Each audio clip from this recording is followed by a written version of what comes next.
to talk to Antoine a little bit. What do you think about him so far, and tell us about his story, how he got here.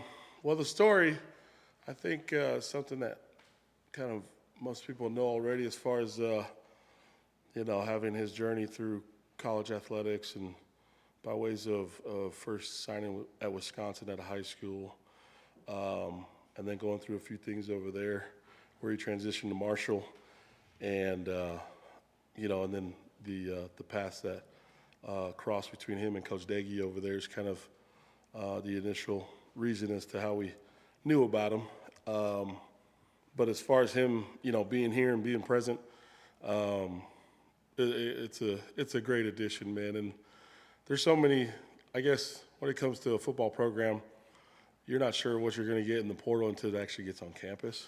And, yeah, you might have things on film in terms of their ability as a football player, what they're able to do, the numbers, the production that they bring to the team. However, it's the cultural piece that, it's always tough to judge when you're going through the evaluation period of these type of guys. So, but, man, you do your best with the time that you have of having them on campus during that portal visits and then make your decision. And so I just think that, as he got here, he started mixing in with the boys, getting involved in the weight room, in the training room, and in workouts, and then we get into football meetings. And, I mean, the man has just excelled in every department, whether it's down in the weight room with Coach Carroll, whether it's with the nutritionist, Tara and Hannah, and really being a true leader and another great leader added to the group of guys that we're pretty good with already.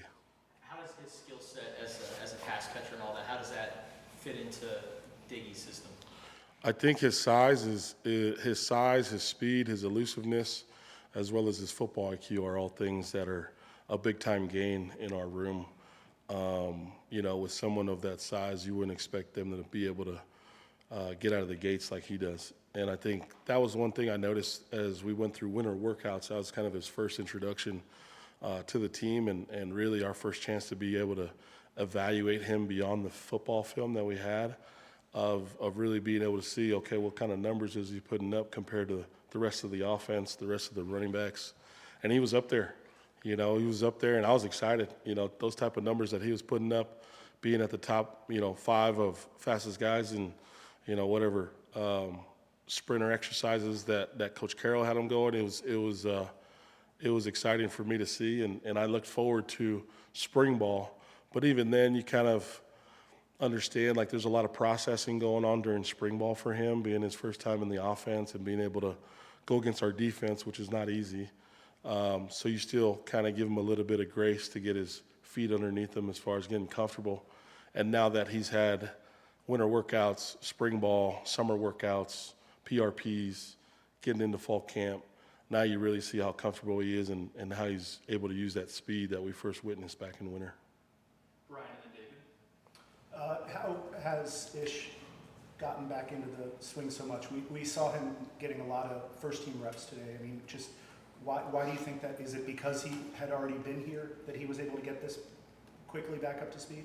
Yeah, and I think, since Izzy's come back, there's been a lot of things that have, changed, been tweaked, added, taken out since he's come back. But that's the one thing about Izzy is he's played so much football that he can, he's able to adapt pretty quickly. And, he also has, number 1 next to him, which helps anybody who's in the backfield. But I think that's the biggest thing for Izzy is the physical part. Besides getting into shape, he's played so much football where it's not just a matter of going out there and knowing the offense, knowing what the assignment is and executing from there. And I think for the most part, majority of the things that he's asked to do are things that he's done in the past. David and then Michael. How much, Coach, can you elaborate on what's changed since he came back? I mean, there's different areas of our offense that have been tweaked here and there, and so it's not like full on reinvent the wheel type of changes, but just a few tweaks. So it's really just him just understanding what those tweaks are. And like I said, you give him a sit down, meet him, catch him up to speed on what those are, and he's intelligent enough to be able to put 2 and 2 together as he takes the field. He's also very good at understanding the situation and knowing, like, okay, since I've been gone, Antoine's been here, Cornelius has been taking reps, Wesley's been taking reps, they've been getting better and things like that. So he's very good at observing and asking questions to those guys while he's not on the field, to where once he's in, he's ready to roll, and now it's just the physicality part of it that he needs to get truly up to speed at that point. And you guys worked on pass pro today individually and then with the defense. So who are your guys that are excelling at that right now? I think all of them are. I think every one of them have taken strides, individually in different areas. Really feel good about just how comfortable they are with the coaching points and understanding, like, the big picture of what we're trying to accomplish with the things that I'm asking of them, whether it's fundamentals, hand placement, having, good pad level. And I think that's what a year can do for you being in this offense last year, which most of our guys, besides Antoine, have heard these same coaching points last season when I was the assistant running backs coach. So I think that's definitely something that they're comfortable with, they understand, and, guys like Wesley and Corn, where last year it was just, I'm just trying to get used to the speed and make sure I'm looking at the right guy to block. Well, now they know what their assignment is, and now we can really dial it in on the fundamental part of it. Michael and Cole? Once you found out that Ismail was able to come back and he rejoined the room, what was the reception like for him the first time he walked in there, and what were the conversations like between you and the other guys who, maybe realized, hey, I might not get to play as much as I thought with another guy? Well, to answer your first question, the day the day he was coming back, I knew what day he was officially cleared to come in and join our meetings and whatnot. So I made the announcement to the guys the day before. Coach Daggy and I, we wanted to give them a heads up that he'd officially be coming back. He'll be joining us tomorrow. But we didn't spend a whole lot of time on it just because, the focus is getting everybody ready. And, there's still a few things that need to be ironed out as far as, whatever that was. But we just continue to approach it like it was every day with those guys and making sure, here's the announcement, here's what it is, control the controllables, which is, getting to this install and making sure we're detailed on the next day. Sure. And when he did arrive, what was everyone like?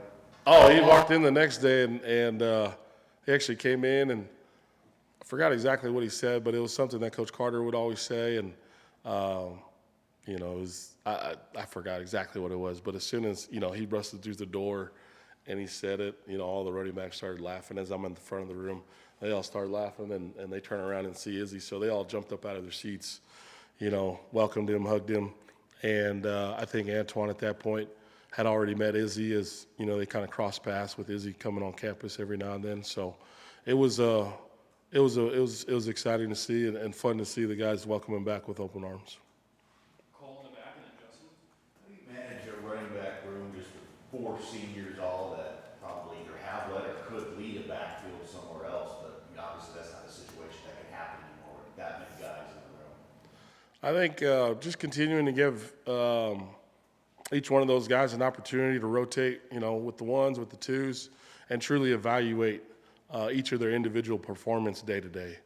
Whether it's assignment, whether it's alignment, fundamentals, truly evaluate, who's doing it right consistently. And just continue to keep that competition rolling until we get to the NAU week. I think that's the best way to approach it. I think that's what they know about, they definitely know that's how I'm approaching it and evaluating it. So it gives them, every single one of them, opportunity to get a shot out there with the ones and see how they do with the twos. And just continue to keep that fresh in their mind as far as like the competition doesn't end until we start getting ready for game week. Is that something that you could see roll over into the first week or two of the season, just figuring out who looks the best right in the hot hand when that happens? Yeah, I definitely see, that thing continuing to go on. I mean, it's tough to say right now because, as you know, the physicality of the sport is every now and then, guys get banged up here and there. And so learning from last year of having, Izzy and Kid and Quincy rotating, with that 3-man rotation.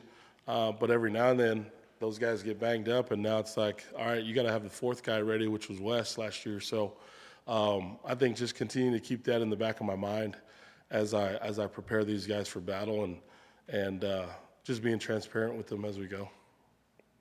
Justin and Jason, what impresses you when you look at Wesley and Korn and how they've taken that next step this year?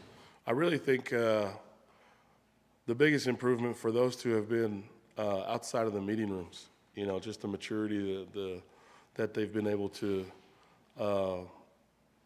really take another step as far as the recovery process, and they're, being in the weight room and taking care of the nutrition. That in itself tells me, gives me an idea of what that care factor looks like. Because everybody can be dialed in for football meetings when you're in front of the position coach. However, if you truly want to make a change, how are you going to behave, in that regard as far as the weight room, the nutrition, getting your rest away from the building, what are you making smart decisions outside of the building? And so seeing them make those changes and really improving in those different areas is fun to see. Jason and then David. Can you be a successful running back in this age without an ability to be a successful receiver? That's a good question. You definitely want to have that ability to catch from the backfield, and I think we're seeing that more now with offenses around the country, especially at the college level, of being able to get the running back to get out on the perimeter and run a few routes and catch and whatnot.